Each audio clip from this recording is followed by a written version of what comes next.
Good afternoon, everyone. Thanks for joining us today. My name is Alicia Powell-Gillis, and I'm the Senior Director of Event Content and Executive Host here at GovExec. And it's my pleasure to welcome you to today's discussion, Information and Insider Intelligence, Understanding and Responding to Global Chinese Influence. Driven by heightened international tensions and a growing adversarial posture, today's operations and intelligence leaders face complex challenges in understanding and responding to China's threat. As they contend with a variety of issues, publicly available information, or PAI, has proven essential in decision-making. As plentiful as it is disorganized, this information often lacks the necessary context for proper decision-making. As leaders look for next steps on everything from China's future microchip development to the country's next steps in foreign investment or economic assistance. To declutter and operationalize this information, these officials require unencumbered access to the latest tools, technologies, and best practices in order to prepare their teams for what lies ahead in the foreign threat analysis space. Today, we'll explore what lies ahead in understanding the unique relationship between China and the information technology paradigms that help define it. Joining me today for this discussion are Mark Quantock, Major General retired, EVP of Strategic Accounts at Babel Street. Also joining us is Robert Ashley, Lieutenant General retired U.S. Army, former Director of the Defense Intelligence Agency. And last but certainly not least is McDaniel Wicker, VP of Strategy at Babel Street. I want to thank you all for joining me today. So McDaniel, I'm going to start with you. And let's just start by level setting for our audience and defining the key term of today, which is publicly available information. Tell us what that actually means and how does it exist in the context of evolving Chinese threats? Sure, that's a great question to start with.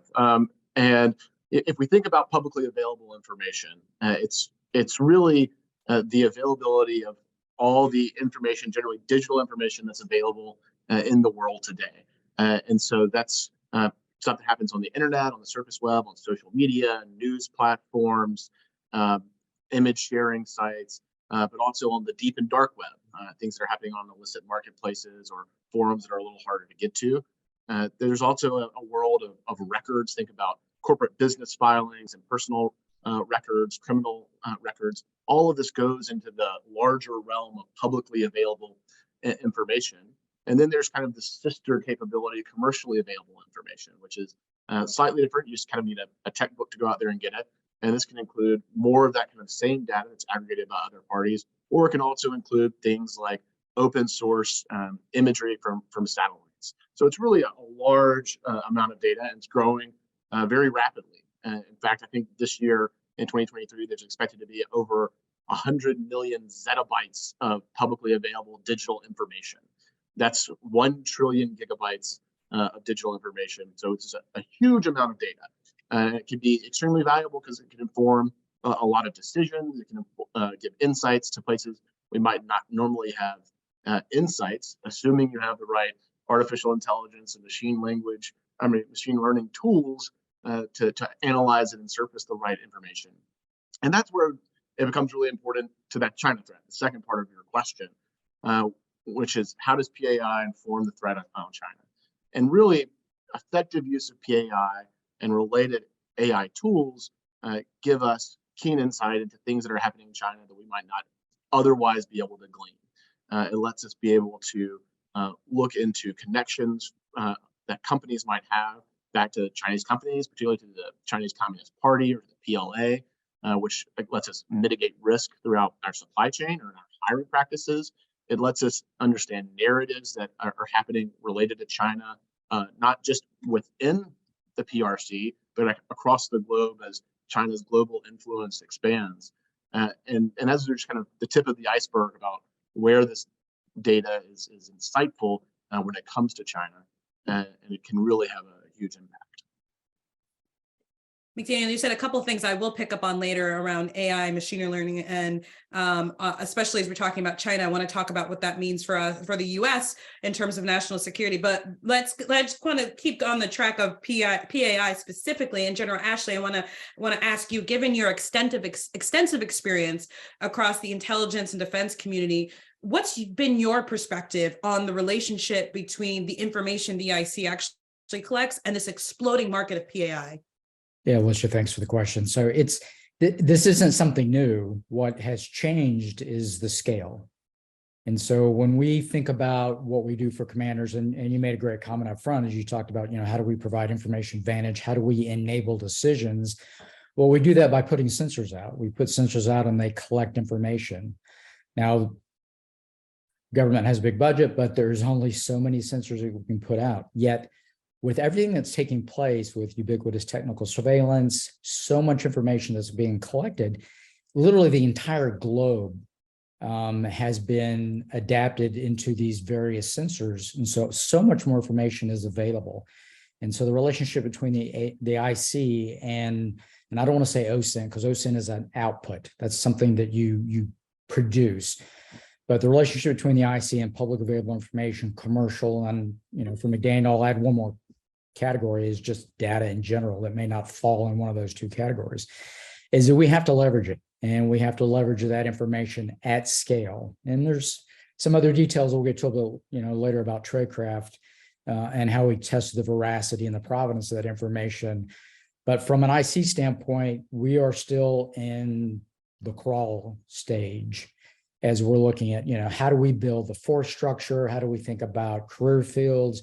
What does this mean for the intelligence community? And really, this is something not only for the IC, but if you're the logistician, if you're the engineer, if you're the planner, if you're public affairs, you're going to tap into this information because all of this is germane to what you do. So we got to figure out how we harness it at scale, bring it in, organize it with the right tools to give us insights. Because I've heard people say in the past forward, so I don't really have a big data problem. I have an insight problem, and I've got to be able to sort through this information. And thank you for giving that distinction between PAI and OSINT. I think that was important for our audience to delineate the two. General Quantock, I want to bring you in and get some of your observations. General Ashley just said about leveraging things at scale, and I want to talk to you about what you've seen. Obviously, you have your public sector experience, and now your private sector experience, and I just want to ask you, what's been the capability of the commercial industry relative to the public sector? And how do you think the public sector can either learn or mature its abilities to handle and mine and translate all this vast amount of data available? Yeah, great point. First of all, I would offer that the commercial industry has made huge progress over the last several years. In the old days, we think about open source or publicly available information as newspapers and such. Today, it can be very invasive. I mean, the amount of publicly available information is in terms of getting specificity on whatever topic you're looking at is incredible. So in terms of the tools that have been developed over the last several years, the open source analyst now has available to him or her what I would term as social media exploitation tools, where they can actually build collection. This isn't about reading newspapers and looking at at Twitter. This is about looking at the plethora of data through AI-enabled, ML-enabled tools, exploiting big data, built on targeted collection to go after whatever they're looking for. And so that technology is available today. And it explores not just traditional social media, but web, blog, the deep and dark web. Those kind of tools should be available to the open source analyst. And quite frankly, as Bob mentioned, we're at kind of at a nascent stage. And so we're still working through the policies associated with what we want our analysts to have access to. But I would tell you that we, from my view, and I'll give you a very quick school of hard knocks here, we're not doing that rapidly enough. We appear to have a bit of risk aversion in terms of putting the right tools in the hands of our OSINT professionals. And the example I would give you in April of 2017, that was the J2 for Central Command. And we were tasked by the National Command Authority under the Trump administration to do a strike on the Assad government based on the Assad regime killing 90 civilians, 30 of which were children. And so we were asked in a very quick time frame to come up with some targets associated with the aircraft that had done the strike, that had killed all those folks. And so within, I don't know, 72 hours or so, we came up with a target list. And being a product of my background, I was very familiar with all things sensitive. And so the collection, as you might imagine, we did was very classified based, right? We were pulling from classified sources largely. And what I would offer to you is I could have developed pretty much the same picture, 80% using open source rather than taking a bunch of national assets and focusing on the problem. And the reason that's important is that as the Central Command J2, I was responsible for 20 countries. And so to rob Peter to pay Paul can be pretty dangerous. And so, you put your command at risk if you're not both effective and efficient. We ended up launching 59 TLAMs into that air base, and we accomplished the mission. We were effective, but we were not efficient. And in the technology available today allows you to get after that in a very, very encompassing way. So that's just the social media piece. There's a couple other components I would just throw in. One is social network analysis, where you can glean key influencers. It's very much AI ML enabled. That's available to our OSINT analysts, as well as geolocation of digital devices exploiting commercial telemetry data against foreign from a intel perspective against the foreign adversaries that were or foreign targets that we're looking. That is a great use of publicly and commercially available information to support the requirements that commanders and senior decision makers have. Alicia, go ahead, General. Actually, I was going to say, if I could expand on one of those concepts, really back to McDaniel's initial comment, where he says, the more that you can know about China internal. So what you really have this opportunity, and I'll use the Belt and Road Initiative as an example. Imagine, because there's going to be great interest across the military, across our economy, the diplomatic channels about, what is the Belt and Road Initiative doing? Where is it? And how's it, trying to get its hooks into various nations? And because of some of this information is all being collected, you can literally instrument the Belt and Road Initiative to understand exactly what the Chinese are doing and pull that data in. But the other part of this is, I think we have to fundamentally think of this data differently, because of it shouldn't be just something that you buy, right? Because of the companies that are out there that are providing an analytic platform as well, that's bringing this data together. There was a really interesting paper that was written by a student at the National Intelligence University. He talked about intelligence auxiliaries. In other words, some of these companies, if we really think about this as an integrated effort, it becomes an extension in some ways of what the IC is trying to accomplish in their mission. And so I think there's a fundamental change in terms of how we have to think about this. It's not just data that we buy. It is a broader ecosystem that we need to team with in a much more meaningful way to get after some of the things that are just absolutely inherent in what it can provide, whether it's indications, warning, foundational kinds of information. But McDaniel, please. No, that's spot on and kind of exactly where I was going to go. In that, to one point, I often use the analogy that PAI is fuel, and it's about powering the engine and going the place you want to go. So it can't just be about the data itself; it has to be about how it's analyzed and leveraged, and then to what ends. But also, PAI allows us to be in more places. Classified and exquisite intelligence means are great, and they can get after really hard questions, but they're limited and they can be very expensive. PAI, on the other hand, can kind of let us be everywhere all at once, assuming we're all, again, layering the right analytics and AI ML processes on top of this. An example I use a lot is the ability to kind of keep a persistent lookout on Chinese activities in the Pacific Island countries. These are small nations, but really important about the free flow goods across the Pacific. It's about safety to our allies in the area. And we don't want to wake up and find a Chinese aircraft carrier at a brand new port in Nauru. And PAI can kind of help us keep an extra set of eyes and ears on the ground, as it were, by seeing what's available, what the Chinese are doing, and kind of going along with that Belt and Road Initiative statement that the general actually laid out. You know, we're able to better piece these together without having to have, 4 times more satellites and collection capabilities and things like that. And the true beauty of that really is the sharing aspect. I can't tell you how many times, Bob and I both spent a lot of years in Afghanistan, Iraq, and the challenge you have with moving sensitive information through your FDO, it's very cumbersome. And it's often not exactly what you want to give them. The beauty of publicly available information is it is unclassified by its very nature, and it is eminently shareable with your allies.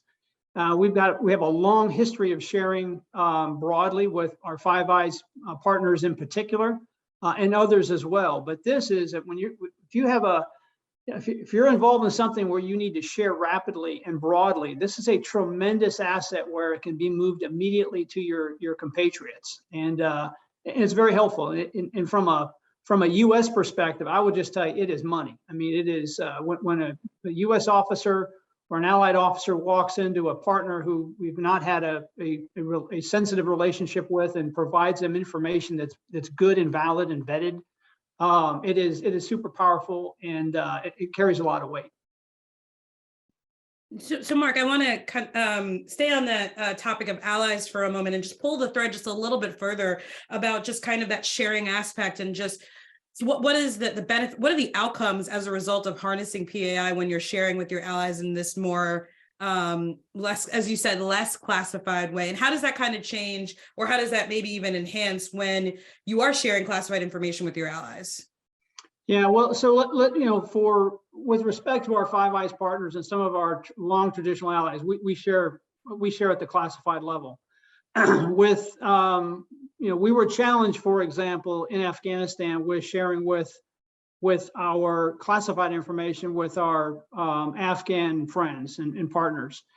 And so if you could, first of all, if you had classified information, you had to go through the originating agency to get it declassified or to a level where you could share it with them. And again, a very cumbersome, long process.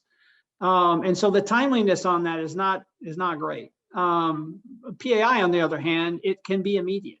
And again, if I'll just harken back to the commercial telemetry data. If you're doing, now I wouldn't shoot anything based on CTD, but it is a great queuing function to help with support to lethal targeting. It is a great supporting mechanism.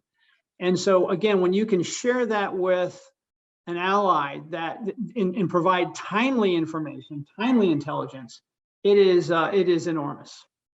Yeah, and I think that point is really important about time, and it's about being able to get inside your adversary's decision-making cycle and being able to short circuit it to a bit. And I think we saw this to a large extent in what happened in the early days of the war in Ukraine. We were able to share a lot more information than we have in previous contexts, largely because the U.S. was relying heavily on OSINT to be able to go and give that to the Ukrainians and the wider population to arm them with the information about what Russia was trying to do. And so that's just a new way to kind of get out in front of the narrative to make sure people are making informed decisions. And you're not having to say, trust me, because you're able to bring information to the table and say, you can see it all here, and it's all just based on this open source information. So it's easier to share. You can do it quickly. And I think we saw the value in the Ukraine-Russia conflict. I think it's equally as applicable even in non-kinetic kind of warfare scenarios like China's information and economic warfare, where they're seeking to influence countries and kind of bring them into their sphere of influence. Yeah, I really want to highlight one point here, because I think we would be remiss if we didn't highlight that this is not a substitute for the exquisite collection that the IC provides. The IC looks for a layered all-source approach, but this is more and more becoming a big chunk of it. I've heard 4-star combat commanders, I've heard senior members of the IC go, probably about 80% of what we do is unclassified. And that last 20% is pretty important because, for those of us that have worked in the community, it's amazing some of the information that we get. The other part about this, going on the theme of sharing. So I'm going to give you the Bob Ashley Western trained analyst perspective of reading some of this public available information. But I'm going to share with a partner. And so back to McDaniel's comments on Ukraine. If we're sitting down having a conversation with a Ukrainian or an East European analyst, they're going to look at that a little bit different because of what they understand from a cultural, social, kind of environment. And so that's interesting insights and interesting conversation that you can have with them as well too, which really enriches the analysis. The more you can share, the more you can talk about what's happening, and the more you understand, because in some cases, my lack of cultural background in something that's taking place either in Africa and Ukraine or in Asia could be augmented by the tremendous allies and partners that we have. Go, no, I live in that neighborhood. That's not what this meant. And so there's a big part of that as well. And the examples that you all just gave when we were talking about Ukraine and Afghanistan, obviously, and I think you kind of alluded to this, McDaniel. This was obviously these were active war zones that we're talking in. So I kind of want to flip this a little bit and talk more about in that more adversarial, we're in a place in a strategic tension. And this is where I'm trying to bring in China here and talk about a little bit more about how PAI and more of this not active conflict way, how that relates to understanding our adversaries where tensions are rising. So McDaniel, maybe I'll start with you on that one. Sure, kind of put me on the spot, but I think this information is even more important kind of left of bang before things go kinetic. And that's because PAI offers so many important kind of insights depending on where we're looking. And so that can be understanding motivations or sentiment within a population, helping us really get a sense for what's going on amongst the population in the PRC. What is the messaging that the CCP is putting out to its people, to other foreign nations? It helps us understand kind of actions that don't rise to the level of hitting the international news cycle. At the same time, it allows us to take a healthier risk management approach because we're able to start understanding, okay, where is there potential malign activity or malign intentions that can be tied back to Chinese activities. And this could be in big things like investing in ports and kind of debt trap scenarios across the developing world to more strictly national security purposes where we're going and looking at how are people coming into the U.S. and doing research and seeking jobs in the government or in the military. How might they be connected to China, and do they pose a risk from a counterintelligence point of view, or even a risk in a commercial view as far as theft of intellectual property? If I can add on to that one, so Alicia, what you alluded to is competition, right? So rather than go all the way go right into conflict, and I think we're really in a steady state of competition in so many domains. In some cases you could say bordering on conflict or gray zone with some of the great powers, but let's just leave it at competition for now. And so that is ongoing. And when we think about one of the concepts that the national security strategy has laid out about integrated deterrence, that is really, part and parcel of that. So how do we do that? And our ability to do that is based on good data. It's based on understanding. It's based on information. And so if we think about integrated deterrence, that's not a military problem. And we think of things in terms of national instruments of power, right? So it's the dime. It's diplomatic, it's information, and it's military, and it's economic. And so for us really to engage in integrated deterrence, it's more than General Austin owns, Secretary Austin owns in the Defense Department. It's what we collectively do across the dime, across all those national instruments of power. And it's how we gather information to give us insight and understanding. And this is how our competitors think, because those societies or those governments are all, they adhere to Xi, they adhere to Putin. And so he's able to harness all that effort in a very focused way. And then when you look at just the three kinds of warfare that the Chinese engage in, it's psychological warfare, it's public opinion, and it's legal warfare. And then going back to, not that I want to get into historical piece of this on Sun Tzu, but he says, the ultimate skill in the art of war is to win before ever fighting. And oh, by the way, everybody studied him since 500 BC, and he is a Chinese general, a Chinese philosopher, a Chinese strategist. And so that's really how China thinks. They look at every opportunity through all the national instruments of power. And so much like we try to understand, they're influencing that data, whether it's through disinformation or to try to shape it through those three kinds of warfare, whether it's psychological to their population, psychological to other populations outside of China, how they think about that in the terms of shaping public opinion, or legal because they hold a number of seats in a lot of international organizations at the UN. And what do they do when they get the seats in those organizations? They lean on others in a coercive way, or they figure out a way to incentivize someone aligned behind their perspective on a cause. And so all of that plays into this. So it's a very complicated ecosystem with all the information that's in play. Mark, I also wanted to give you a chance to weigh in on this before I slip to another topic. So do you have any thoughts after hearing what McDaniel and Bob said?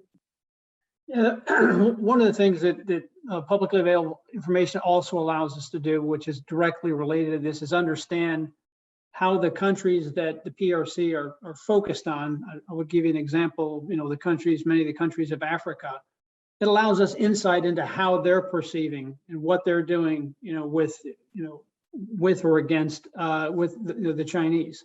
And so understanding kind of where they're at allows our policymakers to also, again, have insight as to what approaches may work for us to counter that, if that's the government's intent. So that's the only point I wanted to add on that. Actually, let me jump on one more, because McDaniel mentioned sentiment.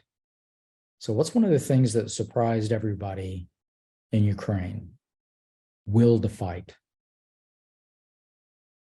Is that something that's knowable? Okay, well, it may vary based on country. And so let's jump that over into a Taiwan scenario. How well do we understand the Taiwanese will to fight? Is that something that we could derive? And I would say the answer to that is, to some degree, yes. Yeah, and that's really where, going back to that point of, it's not the data, it's about how we use it. And so having good access to PAI, having it across data types, across languages is super important. But then that ability to then begin to slice it and understand it and analyze it in ways that these insights kind of come to the forefront, and we're able to look in the language and say, oh, this is what it's telling us. Based on these models we're developing, based on the analysis, we're able to not just get 1 + 1 = 2, but really have compounding effects. Yeah, and McDaniel, if we stay on that point, Mark had said, you all have talked about how PAI is helping us understand the other guy, if you will. But I want to also kind of flip it on the other side and have how that helps better inform our the US's national security angle. So that's the first part of my question. And then something I know we had a conversation about before is just kind of how all this hangs together, given the US's very unique position as this relatively open global leader and the risks that come with that. Yeah, I'll take the second part of that question first. China has a lot of advantages when it comes to the information environment and waging information warfare. They control information much more strictly. They control their population much more strictly. But that's not who the U.S. is. It's not who we've ever been. Land of the free and being open and attracting the best and brightest minds and encouraging people to come here to contribute, to share their talents has been what's made America great. And to a large extent, it still does, but it does open us up to a level of risk in a situation like this, where information becomes the tools of warfare. And by encouraging people to come in and being open, having great privacy laws and things like this, it means that there's now an avenue of attack that we might not be aware of.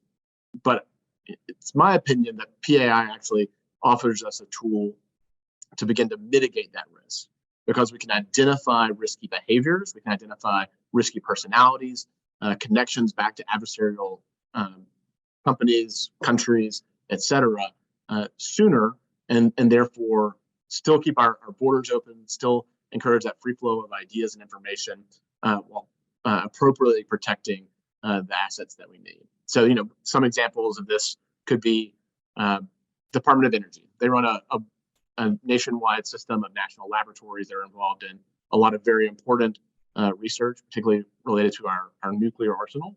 And so they bring in a lot of international talent to join in these research projects, and making sure that international talent is here for the right reasons and not malign reasons is really fundamental to our national security. And so it's important for us to be able to balance those two sides, freedom and security. And I think PAI gives us a way to do that, in large part because a lot of this information has been voluntarily given out already and exists in the open. So, part of that inherent tension in an open society and level of risk, as long as you understand what that risk is, then you can work on the mitigation measures. We have the Committee on Foreign Investment in the U.S. known, every acronym becomes a noun at some point, right? CFIUS. And so they look at companies that are investing in the U.S. and see whether there's risk there. And that has gone beyond the scale of what, the CFIUS committee can do right now, because of the different little components and globally distributed supply chains. And we saw this in the pandemic, where it was a very eye-opening experience to see where risk was. And so how do we think about redundancy and resilience in our supply chains? And especially, how do we think about risk in the supply chain if something's coming from a country that may be able to put a backdoor in something that's either a chip or it's software related, things like that. And so, we talk about the red, which is what we've done so far. This is kind of on the blue side. So how do we protect blue? And a lot of what is available out there in terms of publicly available information, Mark talked about earlier, network analysis of supply chains that allowed you to understand who's putting that together, where did it originate from, and sometimes there's a thing called white labeling, where you don't know exactly who the company is because it's done by somebody else. It's completely legal and it's white labeled. So in other words, I write some software code for a particular capability, and McDaniel's the one who sells it, but he sells it as McDaniel software when in fact it was Ashley LLC that did the original work. And so it's uncovering those kinds of things, and those supply chains are not static. They change over time. And so there's a lot of work being done right now, and that kind of information is available for you to do that research and understand those a lot better. So it's it's critical. And then when you talk about the intellectual property theft, I think the number that's been bannered around is about 600 billion, each year over the last few years, which is just absolutely incredible.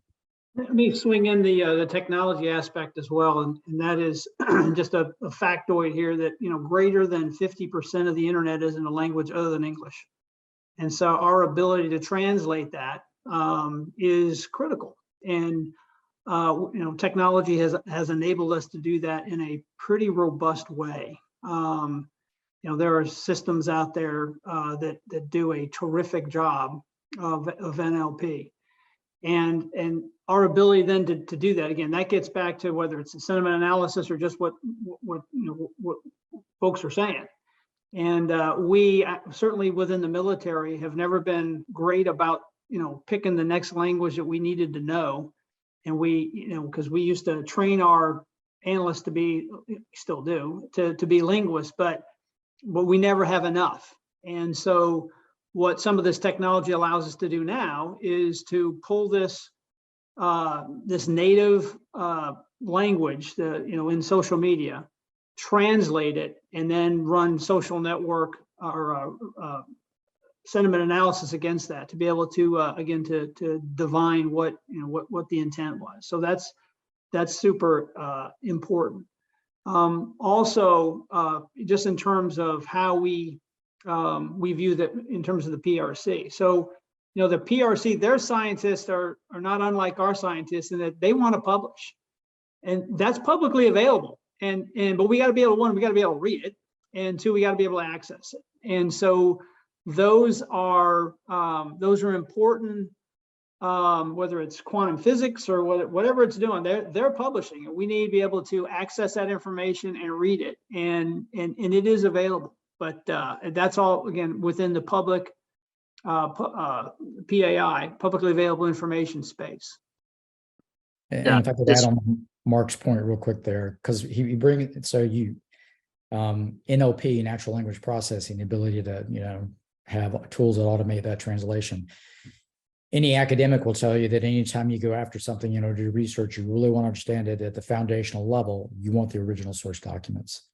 And so in this case, this allows you to go after original source documents. One of the reasons that a book that was written by Rush Doshi called China, the Long Game, China's grand strategy to displace the US was such a powerful read for me is it was original source documents that I'd not seen in a lot of things that people have written.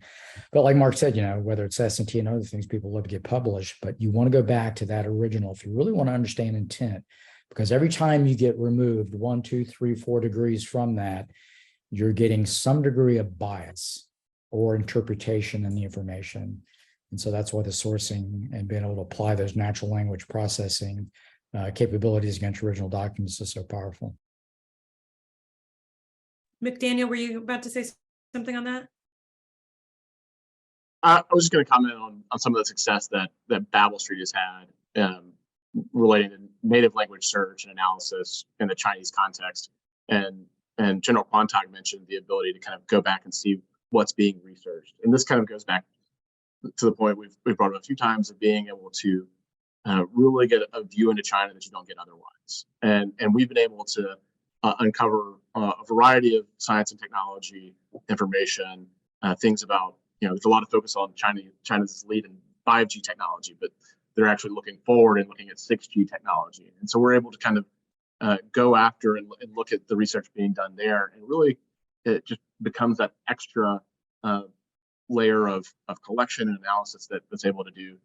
So we're not caught flat-footed, but really have a better understanding about what are their priorities and how are they doing it, and what are we missing that's not getting translated into English. So it's really important to have that language agnostic collection and analysis capability.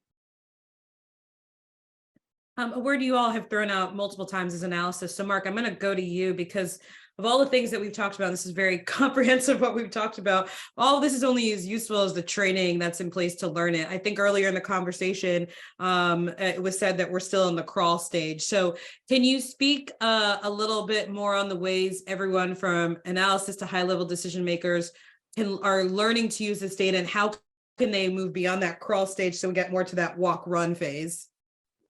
Yeah, I would say we're at the nascent stage with regard to policy. The young professionals are already figuring out how to use this in some pretty interesting and informative ways, and so that piece I think is happening. The challenges, and I'll just circle back to the services. The challenges, the services are having is, and I'll use the Army as an example. In order to create a profession and create force structure to service that specific profession, you've got to pull from somebody else or grow new force structure. And frankly, they're probably not going to do that. So they got to figure out what's the right way to approach creating professionals in the business of publicly available information, open source intelligence. I would tell you that just like SIGINTers and humaners, that the open source professionals is an MOS. It's a military occupational specialty, because I think the training and the experience that you require as you progress in this field is, again, analogous to those other professions. And so I'm hopeful that we're going to move to that for all the services. DIA's already made the first forays into that. In fact, it was under General Ashley's leadership that they established a professional track, if you will. And so, because if you want to grow a senior NCO or a senior officer who's ensconced with all things PAI and OSINT, then you better start growing them as a very junior person, because whether it's the data sources, whether it's the AI, ML associated with it, whether it's tradecraft, all of that, it's a cumulative growth pattern. And that's what I think is required. Relative to the seniors, my sense is the seniors kind of get it. They see the power here. The very junior folks, I mean, they've lived this. They've lived with it. They've grown up with this kind of technology, and they're very open to it. And so again, I think there's probably an unholy middle ground that's still working their way through. Who's moving my cheese, right? In terms of am I going to be displaced by am I threatened by this? And the answer is they shouldn't be, because this is a tremendous growth field that I think we've not really scratched the surface on its potential. And I don't think it's necessarily people who are opposed to publicly available information or OSINT per se, or even worried about it displacing them. I think it's just a level of bureaucratic inertia, and policy is just not adapting quickly enough to the current information environment. And so there's some work that needs to be done at the DoD and IC leadership level, but also either at the executive level and within Congress to better define what are the appropriate use cases and what are the lanes in the road of this. And then, especially in the intelligence community, people need to get more comfortable with the idea that just because you mention China in connection with a piece of information does not necessarily mean it's secret, no foreign. And I think people really default to that. Oh, we're going to give away our intentions and our gaps. I don't think it's a gap. I don't think it's a secret to anyone. The United States is interested in Chinese development of weapons. I don't think anyone's going to be shocked by that. And so we need to become more comfortable with using unclassified means to produce unclassified, sensitive but unclassified information that we can then more easily share and distribute. I do want to offer one slight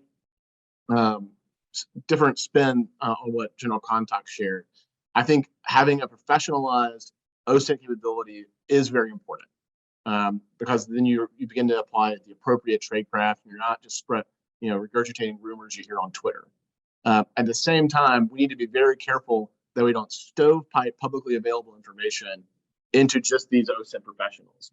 As General Ashley has talked about several times, PAI is not a tool, it's data. And it's applicable not just in OSINT, not just in intelligence, but across the board in all sorts of operational decision-making, risk management, and logistics decisions. All of these kind of things can be informed by this rich data that we now have access to. Yeah, but I think we can never emphasize the analytic tradecraft, right? Because that's an aspect of everything. So if you go into a senior leader, and this is my last job as the director for DIA, when I would talk to the chairman and others and seniors, and when I would do classes for the Pinnacle course, which is 3 stars, they're going to be 4 stars. I would tell them, I said, ask us about our tradecraft. Ask us about how we got to low, medium, or high probability. What all fed into that? And so I think you also have to see that in some of the stuff that's coming from this, because it's not just the PI. You're also getting analytic product that's coming, or insights that's coming from the commercial side and the companies as well too. And so what I also see is, because a lot of people that work in these organizations or former members of the IC, is they're very comfortable talking about Intelligence Community Document 203, which is analytic standards. So I think that's a big part of it as we move ahead. We're getting close to the end of the time, but I had one more question I wanted to ask you, McDaniel, based on your original comments and things we've talked about throughout today. And can you just speak a little bit more about the value of leveraging artificial intelligence and machine learning tools in respect to this conversation? And what does AI and ML allow people to do with these large swaths of data? Sure. Yeah, I think we've talked about it a lot, because it's so fundamental to being able to effectively use PAI. I threw out that huge number at the beginning about how much data there is out there. Going to an analytic organization or a company or whatever and saying, hey, I've got this big pile of data, is really unhelpful if they don't have the tools to use it. a big data lake is only as effective as the lure you use to fish in it. And AI and ML processes provide that tool. And so it lets you separate the wheat from the chaff and really go after the information that is of value. And that's why you need tailorable tools. It's not a one-size-fits-all approach, and not one AI or ML solution is right for every situation. So you need varying things. You need relevancy scoring, you need risk scoring, you need topic modeling and topic clustering. This is the way you start to organize the information so it can quickly be searched and sussed out, and eventually you're coming in and saying, hey, I didn't know that China was over here doing X, Y, and Z, but it's able to bubble up to the front based on the algorithms and the models that we've built for a specific use case. If I could throw one thing in there real quick, because we didn't talk about it yet. Actually, 2 points. One is the Fourth Amendment. So the context of everything we talked about, we've been very much focused on China, but what the IC does is foreign collection. So this public available information, commercial, this is about foreign collected information that's being leveraged to get those insights. So it's, one of the things the IC is very, very sensitive about is, personally identifiable information, acronym PII, and making sure that that's not in there on Americans. And so that's a sensitive point. We've talked about policy a couple of times, and I'll kind of give you a little bit of a soundbite, is that what we have right now is 21st century technologies with 20th century policy. And then there is a disconnect there because that 20th century policy never envisioned how you might operationalize some of these 21st century capabilities. And as was mentioned earlier, everybody can get access to this. It's the insights and how you use it. And there's a great example back from World War II. It's like, hey, everybody had radios, everybody had tanks, and everybody had planes. But, and even the French tanks were better than the Germans. But who really operationalized it under the concept of blitzkrieg? The Germans did. And so this information, it's public, it's commercial. Everybody can get it. Everybody can draw these insights. The question is, can get the information. The question is, do you have the tools? Do you have the ability to draw the insights? And then what are you going to do to operationalize it?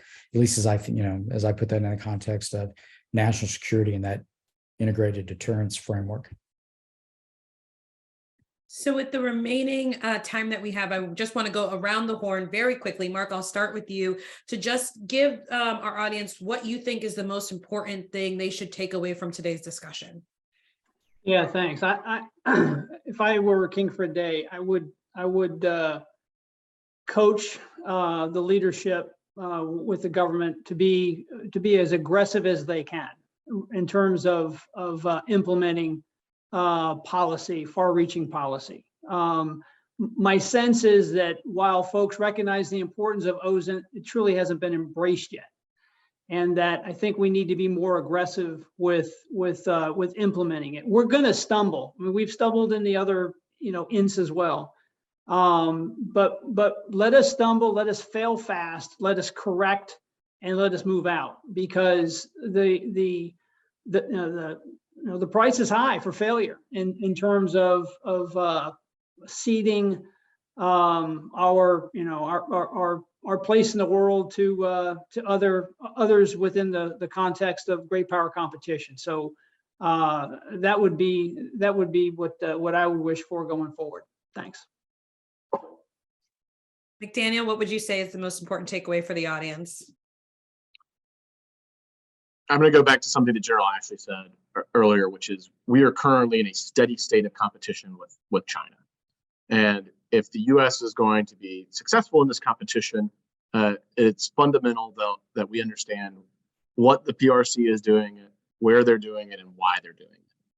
And publicly available information is a key piece of that puzzle, especially when enabled by multilingual analysis and AI and ML tools.